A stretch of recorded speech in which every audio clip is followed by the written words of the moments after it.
Here's a segment from a recent Gun Talk radio episode. You can listen to all the Gun Talk radio podcasts however you tune in, or check out guntalk.com for more.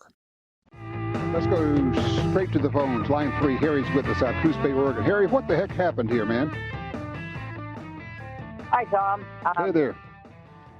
I work late at night, so I usually get home about 11:30, and like normal, me and the wife go out with my dog.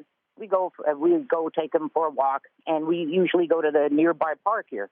Mm-hmm. So the night before, long story short, we walk by this guy in a gray van, and he's trying to talk to us. 12:30 at night, and he's trying to talk to us, and we just said, "Hey, have a good night, man." Mm-hmm. And we go on our way. Fast forward to the next day, we go around the park with the dog again, and as soon as we cross the street, there's a parking lot in the softball field that we normally go across.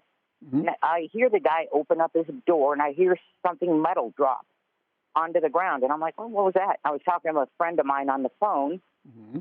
and next thing I hear is my wife she yelled at me that he's coming, and I looked at him, and there's a transient guy coming, running towards us with a metal bar and babbling something. I'm going, "What is this?" So we both yell at him to stop and drop the bar. He didn't stop. I usually Israeli carry where one not in the chamber. I learned my lesson, Tom. Mm. Now by the time I pulled my weapon out and got it chambered, the guy covered half ground on me and my wife. And when I remember on your show, you say it's a good idea to have a weapons light, Tom. I listened to you. Okay. I have a SureFire X300 Ultra, so I put 1,000 lumens in his face, and I think that's the only thing that broke the guy's OODA loop. So he's running at you with a metal bar. It's you and your wife. It's pitch dark. It's midnight. Yeah. And you're carrying a gun with an empty chamber, so you have to draw it. You got to rack the slide. You got to put one in, which takes time. By this time, he's closed half the distance, and you don't know what's going on and don't really care other than you want him to stop. But when you hit him with that massive blast of light, what happened? He stopped. That's what stopped him. And I told the wife, "Get on 911 right now." So I'm talking to the 911 operator, and I got the dog in one hand and my Glock and the SureFire in the other hand pointed at this guy. And the guy hits himself in the head with a metal bar and is yelling at me to shoot him. And I'm telling 911, "Hey, this is who I am. This is where I am.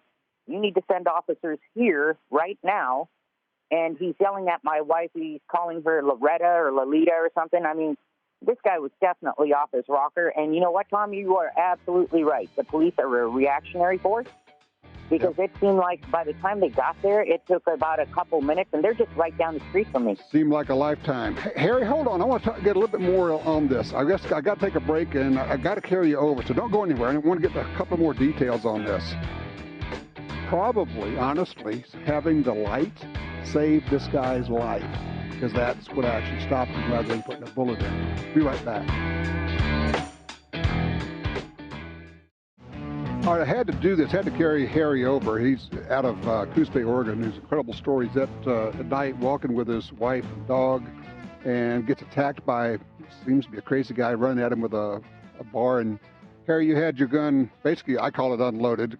Israeli carry, it's an empty chamber, so you had to rack the slide. You said you learned that lesson, right? Yeah, I now carry locked and loaded, Tom.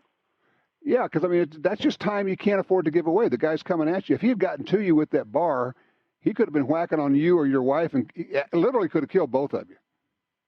Oh, yeah. Yeah, by the time the police got there, Tom, and the SureFire not only saved my life, it saved his life, too, because I didn't have to shoot him at that point. It bought me time for the police to get there.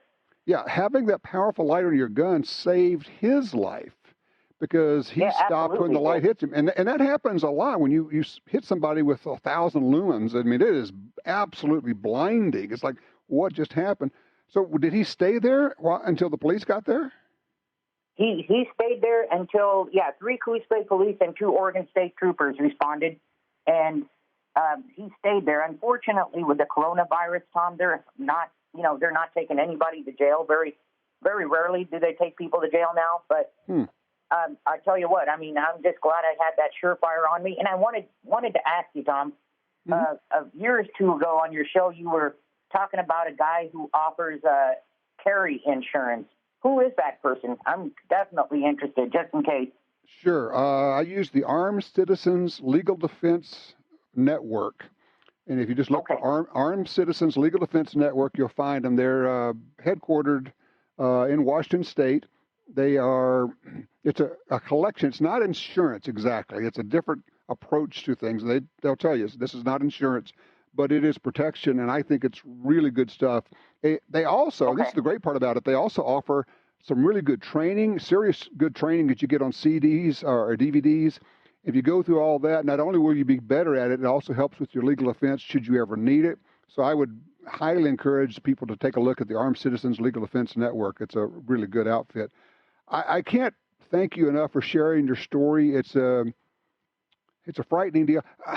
One of the takeaways that I always hear from people, I'd love to get your take on it, is it happened so fast. It did. It seemed like I'll put it to you this way, Tom. Usually my dog will bark and growl when he sees aggression coming towards us. It happened so fast. My dog sat there and was looking. He didn't even get a chance to bark and growl. It happened in an instant of a second. It just, when it went down, it went down. Wow. And the only thing that saved us was that firearm and that SureFire. I can't say enough about, and when I usually look at SureFire stuff, I'm going, man, it's expensive. But you know what, Tom? At the end of the day, you got to ask yourself, how much is your life worth? Yep, and not having to shoot somebody, that's worth a ton, too. That's worth a ton. Yeah, it really is. By the way, the Armed Citizens Legal Defense Network, they come out of Chehalis, Washington. That's not too far from you, honestly. You could drive up there. Look at the Firearms Academy of Seattle, a really good outfit, and you could get some training in low-light work with your SureFire, with a light on your gun, and then you'll learn why you also need to carry a handheld light, even though you have a light on your gun. There's a lot of nuances to it, but good on you. It sounds to me like you did really well, and nobody got hurt, and this is another one of those stories. It's not going to make the news, and people are going to say, I never heard of that one. Yeah, 3 people are alive because you had the means to protect yourself, and not only just a gun, but you had the right gear. Thank you so much for sharing the story. I appreciate that, Harry. You continue to be safe. I love that. He says, it seemed expensive when I bought it. Didn't seem expensive at all when I took it out and stopped a guy with it without having to shoot him. That's kind of the way it is. You get the good stuff. I'm glad that he had his SureFire light. Weapon-mounted lights are a real thing. And yes, you got to get a different holster. It's okay. Just remember Harry.